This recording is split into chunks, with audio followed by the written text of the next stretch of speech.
అయితే మీరు సంఘం ఎరాలో కొంతమంది చోళ్ళ గురించి మాట్లాడుకున్నాం. సంఘం నాటి యుగంలో ఆ చోళ్ళు ఆ చోళ్ళు పరిపాలించిన తర్వాత వారి సంతతి వారు సామంతులుగా ఉంటారు అంతే. సంఘం కాలంలో మనం చోళ్ళ గురించి మాట్లాడుకున్నాం. వాళ్ళు ప్రాచీన చోళుడు. ఆ ప్రాచీన చోళుల యొక్క అధికారం తగ్గిపోయిన తర్వాత వీళ్ళందరూ ఏమవుతారంటే సామంత రాజులుగా ఉంటారు. చిన్న చిన్న రాజులుగా సామంతులుగా ఉంటారు. మళ్ళీ ఆ చోళ సామ్రాజ్యాన్ని రివైవ్ చేయడం జరిగింది.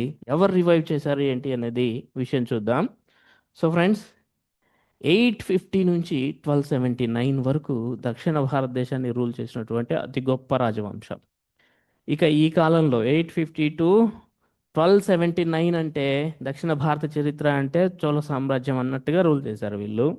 ఎవరు పరిపాలించారనే పొలిటికల్ హిస్టరీని ఈరోజు చూద్దాం. జాగ్రత్త చూద్దాం. ఫస్ట్, నేను ఇప్పుడు చెప్పినట్లుగా సంగమ యుగము అంటే క్రీస్తు పూర్వం 300 నుంచి క్రీస్తు శకం 300 మధ్య కాలం సంగమ యుగం. ఆ కాలంలో చోళులు పరిపాలించారు. వారు ప్రాచీన చోళుడు. వాళ్ళు ప్రముఖ వ్యక్తి కరికాల చోళుడు అని చెప్పుకున్నాం కదా. ఆ కరికాల చోళులు లేదా ప్రాచీన చోళులు బలహీనపడి కావేరీ ప్రాంతంలో పల్లవులకు సామంతులుగా ఉండేవారు. పల్లవులు చదువుకున్నాం కదా మనం. వాళ్ళ దగ్గర సామంతులుగా చేస్తున్నారు. ఒకప్పుడు రాజ్యాన్ని వెళ్ళినారు, కానీ వాళ్ళు పరిస్థితులు బాగాలేక సామంతులుగా ఉన్నారు. ఇప్పుడు తిరిగి 9వ శతాబ్దంలో 850 అరౌండ్ ప్రాంతాల్లో మళ్ళీ పెద్ద సామ్రాజ్యాన్ని ఏర్పాటు చేశారు. సో భారతదేశంలో చాలా శక్తివంతమైన సామ్రాజ్యాన్ని ఏర్పాటు చేశారు వీరు 9వ శతాబ్దంలో. సో చూద్దాం ఎవరు రివైవ్ చేశారు. ఇతను ఇంపార్టెంట్ అవుతాడు అంతే కదా. చాలా గ్యాప్ తర్వాత తిరిగి సామ్రాజ్యాన్ని ఏర్పాటు చేసిన వ్యక్తి విజయాలయ చోళుడు. విజయాలయుడు 850 to 871, 21 years పరిపాలించాడు. బ్యూటీ ఏంటి అంటే ఇదిగోండి, ఈ చోళ్ళను తిరిగి సంగమ చోళ్ళకు భిన్నమైన వారు కదా వీరు. వీళ్ళని ఏమని పిలుస్తారంటే ఇంగ్లీష్లో ఇంపీరియల్ చోళాస్ అని పిలుస్తారు, లేదా నవీన చోళ్ళు అని తెలుగులో పిలుస్తాం. ఇంపీరియల్ చోళాస్ వీరు.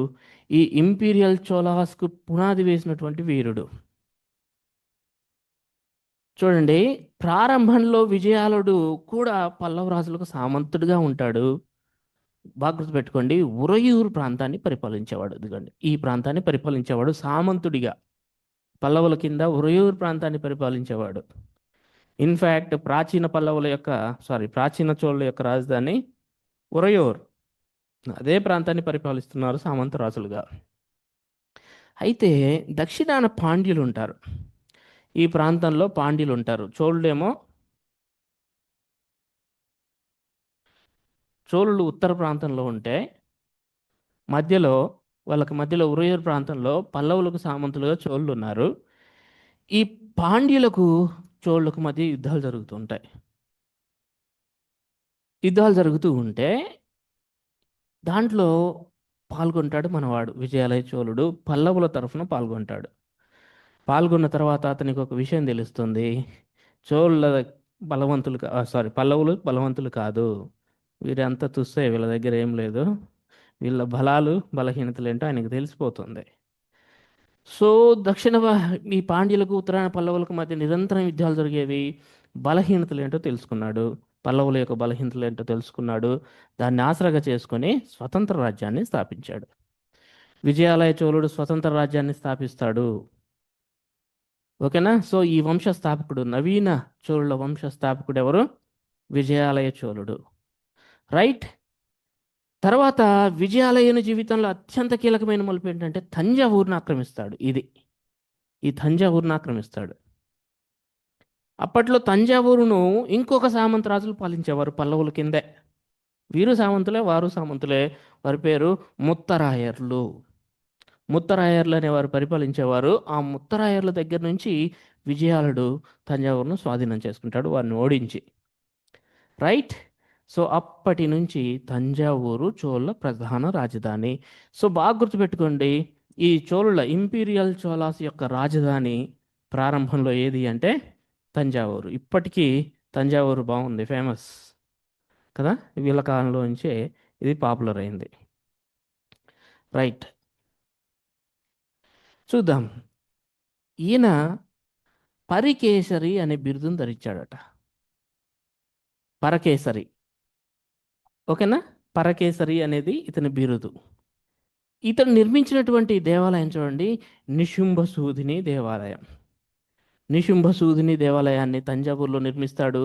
తంజావూరును జయించిన తర్వాత తన ఇష్ట దైవమైనటువంటి దుర్గాదేవిని తమిళంలో నిశుంభసూదిని అని పిలుస్తారట. నిశుంభసూదిని ఆలయాన్ని నిర్మించాడు. సో దుర్గాదేవి ఏ మతానికి సంబంధించినది? ఉం?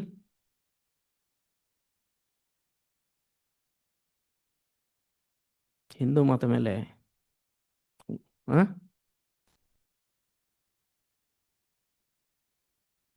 ఆ, తాంత్రిజం ఫలితంగా దుర్గాదేవిని, ఆదిశక్తిని భయంకర రూపంలో పూజించేవారెవరు?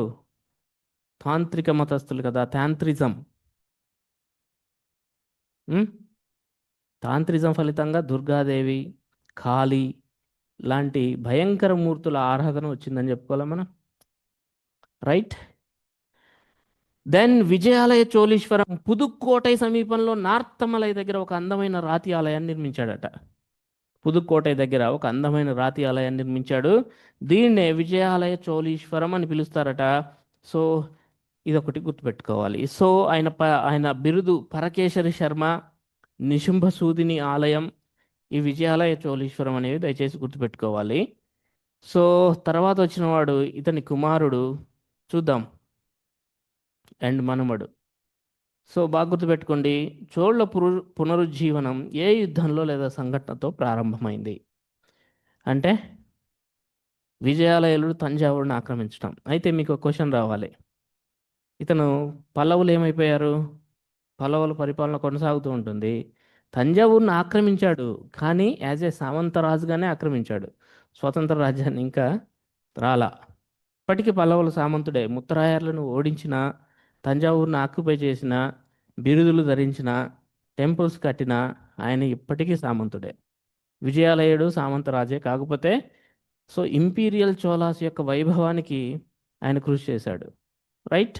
తర్వాత వచ్చినటువంటి వ్యక్తి చూడండి, ఆదిత్య 1, మొదటి ఆదిత్యుడు.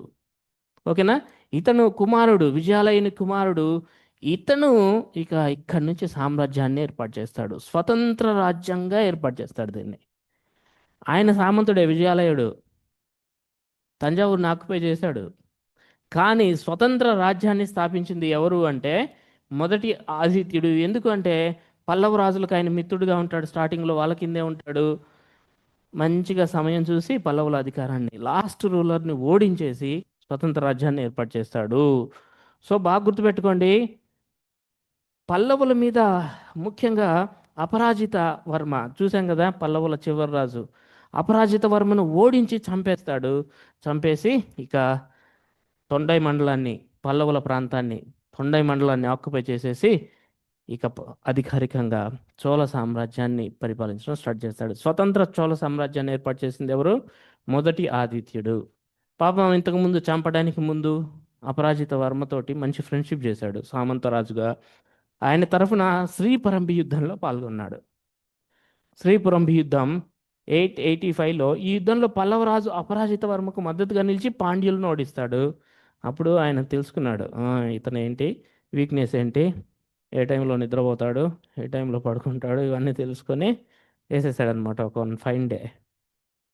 రైట్. ఇక సామ్రాజ్యాన్ని విస్తరింపజేస్తాడు. స్వతంత్ర రాజ్య అధిపతిగా అతను కొంగు దేశము అంటే చూడండి, పశ్చిమ గంగులను, చేర రాజులను ఓడించి ప్రస్తుతం ఉన్నటువంటి కోయంబత్తూర్, ఈరోడ్ ప్రాంతాలను ఆక్రమిస్తాడు. కొంగునాడు అంటే పశ్చిమ తమిళనాడు ప్రాంతం. ఓకేనా? కొంగునాడు. దెన్ చేర రాజులతో స్నేహ సంబంధాలట. ఓకేనా? ఇట్లా మొత్తం మీద వైవాహిక సంబంధాల ద్వారా ప్లస్ యుద్ధ నీతి ద్వారా ఆయన సామ్రాజ్యాన్ని విస్తరింపజేసుకుంటున్నాడు. పల్లవులపై విజయం సాధించాడు, స్వతంత్ర రాజ్యాన్ని ఏర్పాటు చేశాడు కదా. కోదండరామ అని బిరుదు పొందాడట.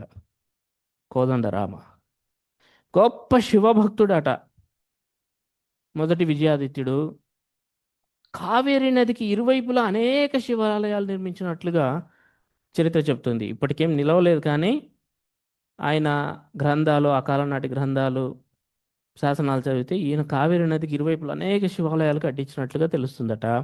ముఖ్యంగా అలా తెలిపిన శాసనం కన్యాకుమారి శాసనం. ఆదిత్యుడు కావేరీ నది వెంబడి సహ్యాద్రి నుంచి సముద్రం వరకు ఎన్నో శివాలయాలు నిర్మించాడని తెలుపుతున్న శాసనం ఏది? కన్యాకుమారి శాసనం. చూడండి, ఆదిత్యుని తర్వాత వచ్చిన వాడు మొదటి పరాంతకుడు. చోళులు మీకు సిలబస్లో క్లియర్గా మెన్షన్ చేసింది. ఇది ఉంది లేదు అని ఇంక మీరు డౌట్ లేదు, ఖచ్చితంగా ప్రశ్న వస్తుంది. మొదటి ఆదిత్యుని కుమారుడు పరాంతక చోళుడు. Very very important. చూద్దాం. సో పల్లవ సామ్రాజ్యాన్ని అంతం చేసిన చోళరాజు ఎవరు అని అడిగితే ఏం చెప్పాలి? ఆదిత్య 1 అపరాజిత వర్మను ఓడించి సంపూర్ణ స్వతంత్ర రాజ్యంగా చోళ సామ్రాజ్యాన్ని